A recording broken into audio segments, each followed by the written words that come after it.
Hello friends, सत श्री अकाल, आदाब, नमस्ते, welcome back to our channel Ilahi reaction. आज अपने चैनल पर लेकर आए बहुत इंटरेस्टिंग वीडियो रिएक्शन जिसमें हम रिएक्ट करने वाले हैं Modi and Jaishankar actively sabotaging Islamabad peace talks. Let's see आजकल ये जो पीस टॉक हुई है इसके क्या रिजल्ट्स निकले हैं और काफी टाइम बाद मोदी और जयशंकर दोनों का नाम आया कि वो भी कुछ सोच रहे हैं, वो भी कुछ देख रहे हैं। देखते हैं कि आज की वीडियो के अंदर क्या कुछ खास देखने को मिलता है, फिर इसके बारे में बात करेंगे। इस्लामाबाद में ईरान युद्ध और जो सीज फायर डील थी उसको लेकर बातचीत शुरू हुई, लेकिन आपने देखा कि कल किस तरीके से लेबनान में परसों जहां पर 200 से ज्यादा लोग मारे गए मारे गए। और इजराइल को ये मंजूर नहीं था कि इजराइल को दरकिनारे करके और ईरान और अमेरिका आपस में ये डील करे और पाकिस्तान उस डील को करवाए। अभी तो लेबनान को लेकर अगर हम एक तरफ रख दें, लेकिन आज पूरे विश्व की निगाहें इस्लामाबाद पर टिकी हैं कि इस्लामाबाद में आज बातचीत हो रही है। इस समय जब मैं अभी लाइव हूं 12 बजे, तो खबरें ये आ रही हैं कि जेडी वैंस इस्लामाबाद पहुंच रहे हैं और जो प्लेन चल चुका है उसमें ऑलरेडी जेडी वैंस पहुंचे हुए हैं। उनके साथ जैरेड कुशनर होंगे। ईरान की तरफ से अभी ये क्लियर नहीं है, बताया जा रहा है कि जो उनके स्पीकर हैं इरानियन पार्लियामेंट के, वो और पाकिस्तान और ईरान के जो फॉरेन मिनिस्टर हैं मोहम्मद अब्बास अराक्ची, हाँ, उन्हीं वो दोनों का आ नाम आ रहा है सकते कि हैं। वही और दोनों जो आएंगे। इरानियन संसद के जो स्पीकर हैं मोहम्मद बाघेर गलीबफ, वो आ सकते हैं, लेकिन उनको लेकर अभी कॉन्फर्मेशन नहीं है। लेकिन इस्लामाबाद पूरी आज विश्व की निगाहें टिकी हुई है कि आखिर इस सीज फायर डील में इस्लामाबाद क्या बातचीत करता है, किस तरीके से मीडिएट करता है, फाइनल शेप उस डील का क्या होगा। लेकिन इस बीच जो सबको चौंकाने वाली बात थी कि इधर से खबर आई कि मोदी जी ने अपने दो मंत्रियों को, उनके दो मंत्री, प्यारे मंत्री हरदीप पुरी जो कि पेट्रोलियम मिनिस्टर हैं और दूसरे जो कि एस जयशंकर हैं लेजर आई मिनिस्टर, उनको यूएई, एक को यूएई रवाना किया और दूसरे मंत्री को हरदीप पुरी को कतर रवाना कर दिया है। आपको क्या पड़ी थी कि आप अपने दोनों मंत्रियों को आप यूएई और कतर भेज रहे थे? आपने ईरान क्यों नहीं भेज दिया? ईरान भेज देते, वहां पर मसूद पेजेश्किया से बात हो जाती। आज जयशंकर जाकर मुजतबा खामनाई से मिल लेते। ये क्यों नहीं हुआ आज कि इस्लामाबाद के बातचीत के बीच में क्या रोड़ा अटकाने के लिए एस जयशंकर को और पेट्रोलियम मिनिस्टर हरदीप पुरी को भेजा गया है। एक तरफ तो ओह! इस्लामाबाद में बातचीत चल रही है, जो काम दिल्ली में होना चाहिए था अब दिल्ली में ना होके आप अपनी और मिट्टी इस्लामाबाद में हो पलीत रहा है। करा रहे हैं अपने दोनों मंत्रियों को यूएई और कतर भेजकर। आखिर हो क्या रहा है विदेश मंत्रालय में? आखिर हो क्या रहा है? मोदी जी को कौन एडवाइस कर रहा है? मोदी सरकार के एडवाइजर्स को हुआ क्या है? या तो उनको सांप सूंघ गया है या उनका दिमाग काम करना बंद कर चुका है। विदेश नीति के नाम पर बिल्कुल जीरो हैं हम।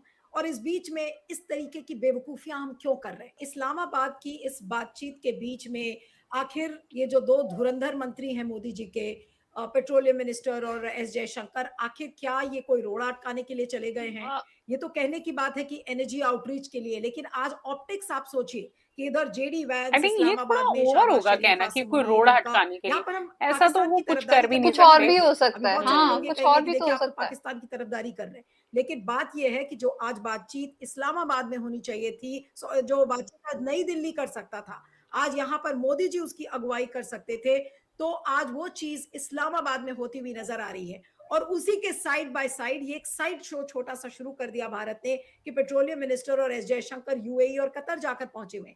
देखिए, सीधी-सीधी बात है कि दूध का जलाना छाछ भी बहुत फूँक-फूँक के पीता हुँ। है।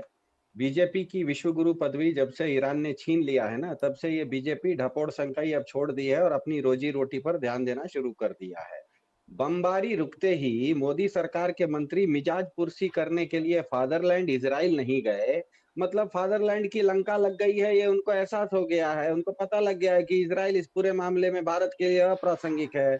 दूसरी तरफ बमबारी जब चल रही थी, युद्ध जब चल रहा था, युद्ध युद्ध चलते हुए फादरलैंड का दुश्मन ईरान भारत के जहाज को हॉर्मुज़ से भारत के लिए छोड़ भी रहा था। इसका मतलब ईरान प्रासंगिक भी हो गया है और व्यावहारिक भी हो गया है। इसीलिए ईरान जाना बेमानी है, क्योंकि जिस तरह से संजय जी ने कहा, किस मुँह से जाएँगे? क्या क्या मुँह लेके जाएँगे उसके पास कि ईरान ने भेजा था अपने लोगों को आपके यहाँ कदमताल करने के लिए, विशाखापट्टनम में मार्च पास्ट करने के लिए लौट रहे थे आपके घर से मेहमान, और उसको 160 लोगों को, 130 लोगों को, नाविकों को अमेरिका ने आपके आंगन में मार दिया, तो आप क्या जवाब देंगे? इनके पास मुंह नहीं है दिखाने को। फिर भी ईरान ने कम से कम आपने रिक्वेस्ट किया, अपने हाथ पैर जोड़ा, तो वो अभी भी जहाज छोड़ तो रहा है गैस का, हॉर्मुज से छोड़ रहा है। इसका मतलब हॉर्मुज ईरान के कब्जे में है और हॉर्मुज से ईरान गैस छोड़ रहा है। चलो भाई बस है, इतना तो कर रहा है ना, और सामने जाके उसके अपनी भद्द क्यों पिटवाएं? इसीलिए ईरान भी नहीं जा रहे हैं, और फादरलैंड इजराइल इसीलिए नहीं जा रहे हैं कि फादरलैंड की तो लंका लग चुकी है, सबने देख लिया है, वो अप्रासंगिक हो गया है। इसके तो पहुंचे कहाँ? ये दोनों जगह नहीं पहुंच के पहुंचे कहाँ? ये पहुंचते हैं कतर और दुबई। ईरान को, अब ये ईरान कोई आपके आपके भरोसे थोड़े 40 दिन तक युद्ध लड़ा, आपके वो तो भरोसे है। लड़ा। वो अपनी ताकत पर लड़ा, उसके पास अपनी क्षमता थी, वो अपनी क्षमता से लड़ रहा था। तो उसको, ईरान को आपसे किसी भी तरह की अपेक्षा नहीं है, वो उसको कुछ भी नहीं चाहिए। आपको उससे कतर और दुबई चाहिए जाने का कि कोई भैया और हॉर्मुज एजेंडा से भी मेरा हो एक सकता जहाज है। तैयार है, ये लोग कम से इसको कम उस तरफ भेज क्यों भेज लेके दो। जा रहे हैं? ईरान कहता है इतना पैसा दे दो, हमको भेज देंगे। ये तो सिर्फ ये तो अपना आपकी ही वो समस्या रख है। रहे हैं तो मेरे कि ख्याल ये से पॉइंट ऑफ ऐसा व्यू, हम इनको सोच अब रहे हैं। समझ में हाँ, भाजपा को सही आ बात गया है, है और कि उसको इनका जो ये सही विश्व सिद्ध गुरु कर रहे वाला हैं कि वो डंका था, इसीलिए गए हैं। उस डंके को फादरलैंड मतलब आप लोग सोच रहे हो इजराइल में कि जाके लंका उसकी लग चुकी।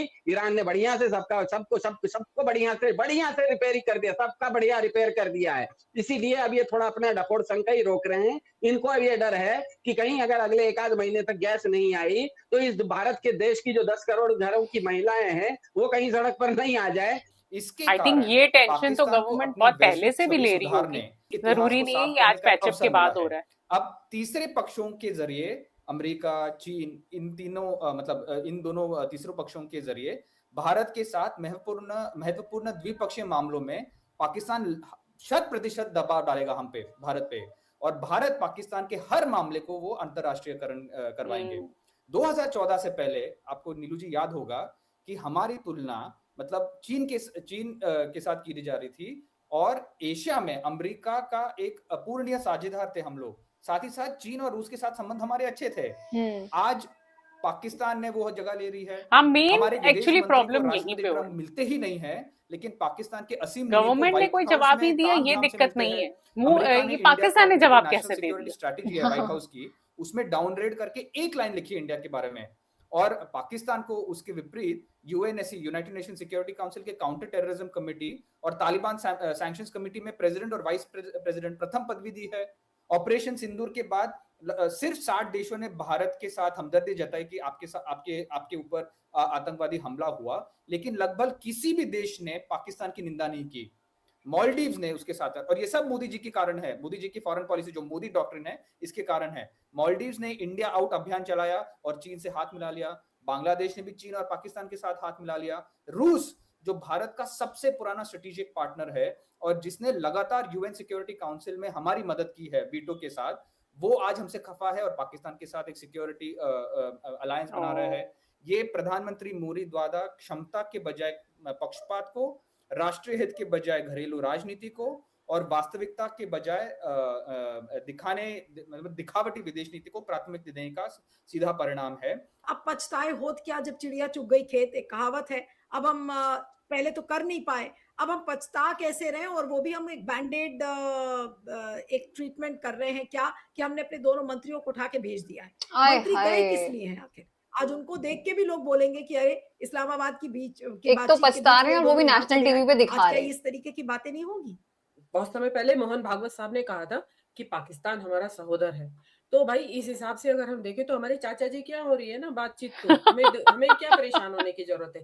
वो बात तो सही है, हमें क्या परेशान होने की जरूरत है? दुनिया में शांति लाने की बात हो रही है, वहाँ जो वर्ल्ड की जो एनर्जी क्राइसिस है उसको रिजॉल्व करने की बात हो रही है। तो हमारे घर में हो बात या हमारे चाचा जी के घर में हो, हमें तो शांति से मतलब होना चाहिए। प्यार देखें आप सर। अब देखिए, अगर आपकी ही करनी से ये काम आपके चाचा के घर हो रहा है, वहाँ पे पीस शांति वार्ता हो रही है, तो आप चाचा से लड़ते क्यों? आत्मचिंतन कीजिए, इंट्रोस्पेक्शन कीजिए, सोचिए कि आप गलत कहाँ हैं। हाँ, बिल्कुल करेक्ट। जैसे आपने अभी बताया कि हमारे पेट्रोलियम मिनिस्टर और फॉरेन मिनिस्टर वहां पहुंचे हुए हैं गल्फ कंट्री में, ओमान और कतर में गए हैं। तो आप मतलब अभी आपको समझ नहीं आया है, इन अ वे आपने साइलेंटली बगैर बोले एक दुनिया को फिर से मैसेज दिया है कि हम तो वही करेंगे जो हमें सही लगेगा और जो हमारे दिमाग में है, तो कुछ भी हो जाए।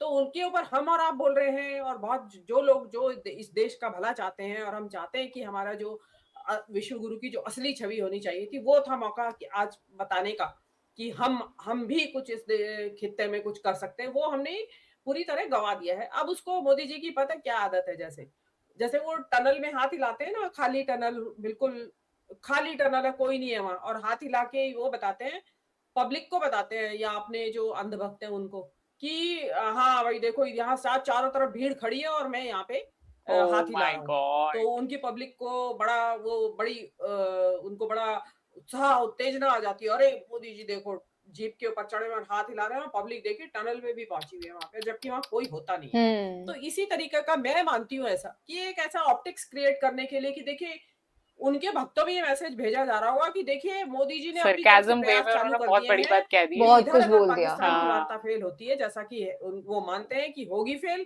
तो मोदी जी के 2 मंत्री जो हैं वहां तैयार बैठे हैं ग्रैब करने के लिए। और वहां आप देखिएगा व्हाट्सएप मैसेज ग्रुप्स में जाके, वहां बड़ा ये ऑर्गेजम आ रहा होगा कि अरे मोदी जी ने बिल्कुल तैयार, देखिए दिल्ली में अभी तैयारी है, देखिए इस्लामाबाद टॉक्स, तो ये न्यू दिल्ली टॉक्स होने जा रही हैं। तो ये चीज क्या है कि एक ईर्ष्या, अब आप अपनी करनी से का फल आपको मतलब चारों ही तरफ से लानत मलानत आ रही है, कि एक चौथे नंबर की अर्थव्यवस्था बताते हैं, आपको विश्वगुरु बताते हैं, दुनिया आप यूक्रेन की वॉर रुकवा देते हैं, और कहा जाता है आप ही के मिनिस्टर कहते हैं कि मोदी जी से पूछ के होते हैं सब काम, दुनिया में इतनी वॉर्स रुकवा दी है मोदी जी ने। तो वो चीज कहाँ इस वक्त कहाँ है? इस वक्त तो ये तो ऐसा क्राइसिस है नीलू जी, कि इसको जो रिजॉल्व करा देगा वो बहुत बड़ी वाहवाही दुनिया की लुटेगा। ये कहा जा रहा है कि अगर पाकिस्तान ने ये क्राइसिस को रिजॉल्व करा दिया, मतलब इन अ वे, उसकी कोई ये नहीं है कि से है, लेकिन वो बीच में मीडिएटर बने, उन्होंने अपनी टेबल चेयर दी है, कॉफी एटसेट्रा वो उपलब्ध करा रहे हैं कि भाई आप आराम से बात कीजिए। तो वो बोल रहे हैं कि उनको नोबेल प्राइज के हकदार हो जाएंगे वो लोग, कि इतना बड़ा क्राइसिस एवर्ट कर दिया है उन्होंने, और डेफिनेटली बहुत बड़ा क्राइसिस है।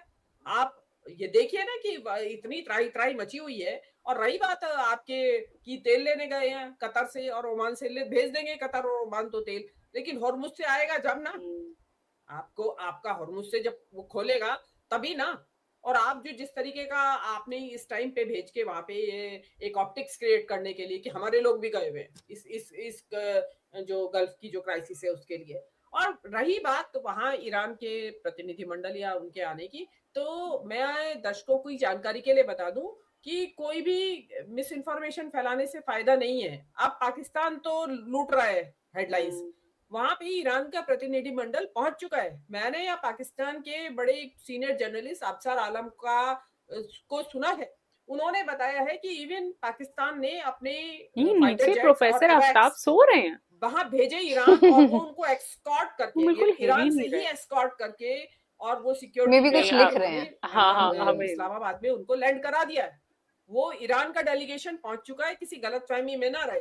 हमारे यहाँ अभी भी चल रही है लाइंस, अभी अभी देखिए आप एक्स के ऊपर कि Iran withdraw, Iran withdraw, Iran backs out. तो ये चीजें फैलाने से कोई फायदा नहीं है। वो जो रियलिटी है वो रियलिटी है, और बताया जा रहा है कि जेडी वांस and Witkoff and Jared Kushner वो लोग भी पहुंच वहां चुके से हैं। फ्लाई कर चुके हैं। जब से ये पीस टॉक शुरू हुई है या जब से उसकी बातें आनी शुरू हुई है कि इस्लामाबाद में ऐसा होगा, तब से इंडियन जो मीडिया है या उसके जितने भी जर्नलिस्ट है ना, यूजुअली ऐसा ही होता है। जो भी आपकी ऑपोजिशन पार्टी होती है ना, वो आपके लिए कुछ ना कुछ बोलना शुरू कर देती है। मतलब वो हर कंट्री के अंदर हो रहा होता है। अब जैसे हमारे यहाँ पे ऑपोजिशन पार्टी इस टाइम कांग्रेस है, तो आई थिंक ये सारे जो जर्नलिस्ट हैं या जितने भी मिनिस्टर्स उठ के आ रहे हैं ये सारी बातें करने के लिए, हो सकता है कि वो कांग्रेस को बिलोंग करते हो, तभी वो जाके इतना ज्यादा क्वेश्चन कर रहे हैं, इतना ज्यादा नेशनल टीवी पे आके करें। पर मुझे ऐसा लगता है यार, अगर तुम्हारे अपने घर की बात है, तुम्हें ये जाके नेशनल टीवी पे वर्ल्ड वाइड ये ढिंडोरा नहीं पीटना चाहिए कि हमने कुछ गलत कर दिया, हमसे कुछ गलत हो चुका है। मतलब ऐसा मुझे फील हुआ है। बट हाँ, आज की वीडियो के अंदर जैसे ये लोग लड़ रहे थे कि मतलब ये करना चाहिए, पता नहीं कब तक ये लोग ये जो वो रोना रोते रहेंगे या इस चीज का पछतावा करते रहेंगे कि ये चीज दिल्ली में होनी चाहिए थी रादर देन ये इस्लामाबाद में होती। हालांकि जो चीजें अभी तक ये इंडियन मीडिया सोच रही है वो पाकिस्तान में ऑलरेडी हो चुकी हैं, वो चीजें वो कर रहे हैं और आई थिंक आगे भी इसी तरीके से वो कंटिन्यू रखने वाले हैं। ये जो पीस टॉक हुई है ये वाकई में बहुत बड़ा मुद्दा थी और उन्होंने जिस तरीके से इस पूरे प्रोसेस को इतनी स्मूथली पाकिस्तान ने प्रोसेस किया है ना, उसकी तारीफ करनी चाहिए। और आई थिंक पूरी मीडिया को अब ये बात समझनी चाहिए कि अगर आपको ये बात समझ आ गई है कि कहीं ना कहीं गवर्नमेंट फेल हुई है, कहीं ना कहीं गवर्नमेंट जिस तरीके से आंसर कर सकती थी उन्होंने उस तरीके से रिटेलिएट नहीं किया है, तो एटलीस्ट आप अपनी ही गवर्नमेंट का मजाक उड़ाने की बजाय किसी अदर कंट्री की गवर्नमेंट का एप्रिसिएशन भी तो कर सकते हैं ना। आप उनको कम से कम इस चीज का क्रेडिट तो दीजिए कि आपने इतनी अच्छी तरीके से इस पूरे प्रोसेस को इतनी स्मूथली पूरा किया है। सो आई थिंक यहाँ पर ना समझने की जरूरत अब इंडियन मीडिया को है कि जो काम आप सोच रहे हो, जिस तरीके के आप एलिगेशंस गवर्नमेंट के ऊपर लगा चुके हो, भाई वो लगाने का कोई फायदा नहीं है, वो वक्त निकल चुका है। जब ये टाइम पे करना चाहिए था, आई थिंक खामनेई के बाद से ही ये एलिगेशंस लगते आ रहे हैं कि गवर्नमेंट को इस बात का जवाब देना चाहिए था और वहीं से ये क्वेश्चन स्टार्ट हुए हैं। लेट्स सी कि इस टॉपिक का कब जाके एंड होगा, क्योंकि वॉर तो अब कहीं ना कहीं दिख रही है कि शायद मे बी इसको एक फुल स्टॉप मिल सकता है और पाकिस्तान की इस्लामाबाद की मीटिंग जो है वो बहुत इंपॉर्टेंट होने वाली है। हम इस पूरी मीटिंग के ऊपर आपको हर तरीके की वीडियो आपके साथ शेयर करेंगे, आप बने रहिएगा इसी तरह हमारे साथ। हम इस तरीके की सारी वीडियोस अपने चैनल पर कवर करने वाले हैं, आप बने रहिएगा हमारे साथ। और आज की इस वीडियो को लाइक और शेयर करना और चैनल को सब्सक्राइब करना मत भूलिएगा। और हम मिलेंगे एक नई वीडियो में, तब तक के लिए ओके बाय।